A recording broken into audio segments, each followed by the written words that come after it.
Assalamualaikum warahmatullahi wabarakatuh. Bersama saya Bapak Deva Masyuri selaku guru mata pelajaran PKN. Saya mengajar kelas 8A sampai 8G. Selamat pagi anak-anak. Ya, salam sejahtera bagi yang beragama lain. Ya. Pertama-tama kita akan membahas mengenai materi bab pertama, yaitu kedudukan, fungsi, dan arti penting Pancasila itu sendiri. Ya. Di situ jelas anak-anak ada peta konsepnya, ada 4 subtema dalam satu bab. Ya, bisa dilihat di dalam PowerPoint Bapak. Ya, dalam pembelajaran anak itu pasti memiliki tujuan pembelajaran. Di situ ada 4 tujuan pembelajaran, ya. Bisa disimak ya materi PPT Bapak. Ya, kita menginjak pertemuan pertama. Di situ jelas Pancasila sebagai dasar negara, ya. Di situ jelas apa yang dimaksud Pancasila sebagai dasar negara, terus sejarah Pancasila itu sendiri, ya. Terus dan secara perumusannya, ya. Perlu diingat, ya. Hari lahir Pancasila itu tanggal 1 Juli tahun 1945. Siapa yang merumuskan Pancasila itu sendiri, anak-anak?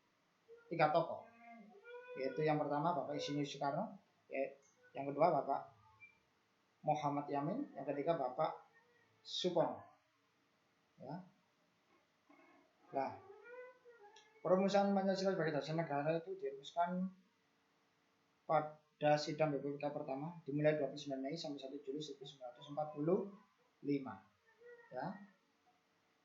Nah, terus dilanjutkan oleh sidang kedua tanggal 10 sampai 17 Juli ya, merumuskan konstitusi atau Undang-Undang 45. Terus ditetapkan lagi pada sidang PPKI ya, setelah tanggal 18 Agustus setelah proklamasi kemerdekaan Indonesia, ya.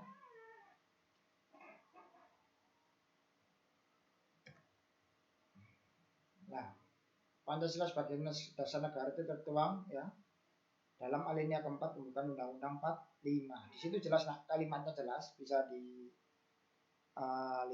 ya dengan seksama di PPT Bapak.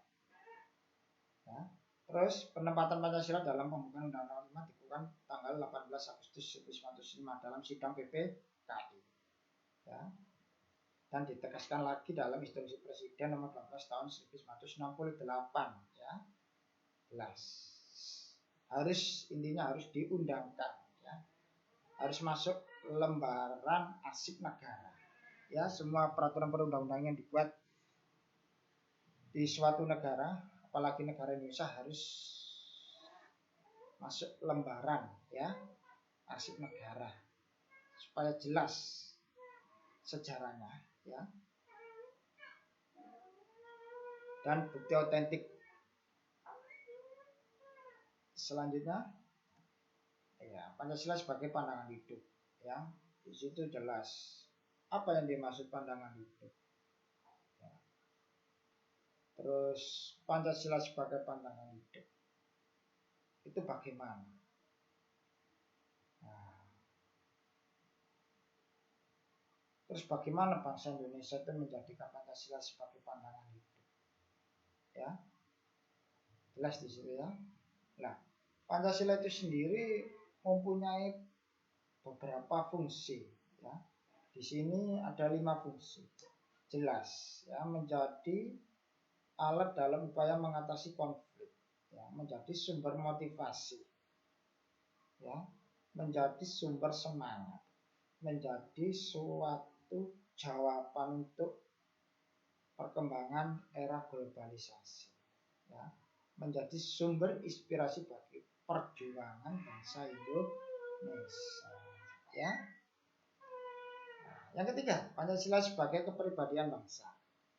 Di situ jelas dalam Kamus Besar Bahasa Indonesia, kepribadian bangsa adalah ya, bisa dilihat sendiri di PPT materi Bapak.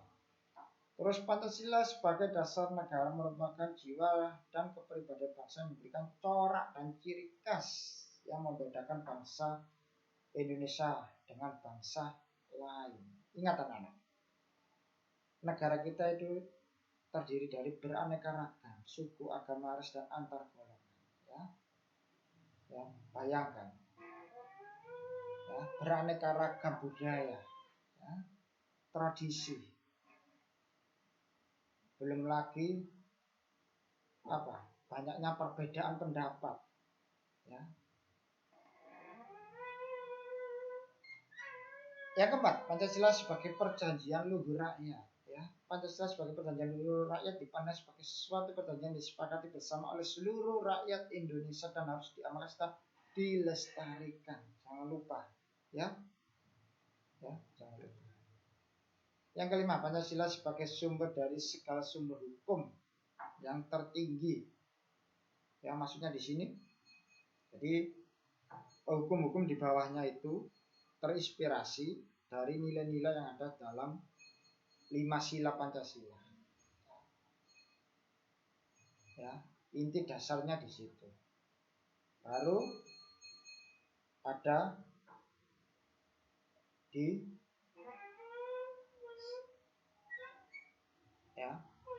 jadi yang tertinggi, ya, undang-undang yang lain itu ada di bawah dari Pancasila. Tidak boleh lebih dari Pancasila, tidak boleh. Ya. Yang paling tertinggi adalah Pancasila itu sendiri. Ya.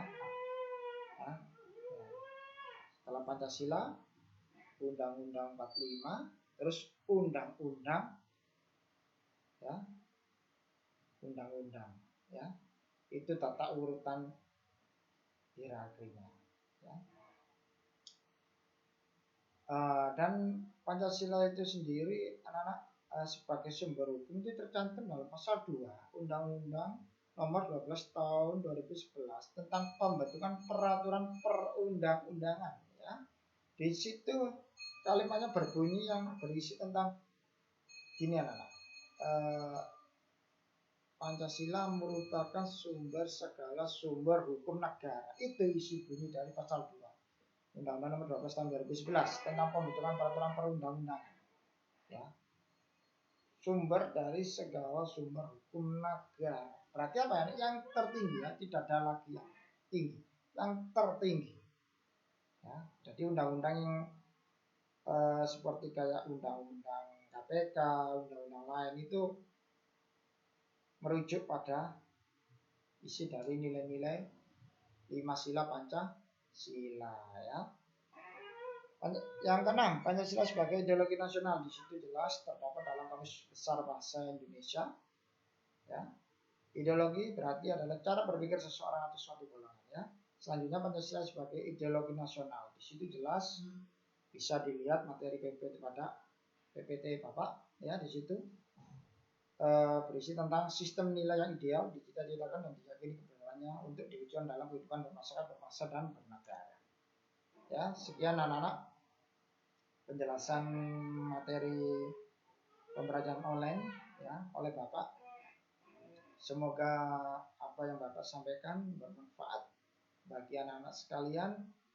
Bila mana ada pertanyaan, dimohon untuk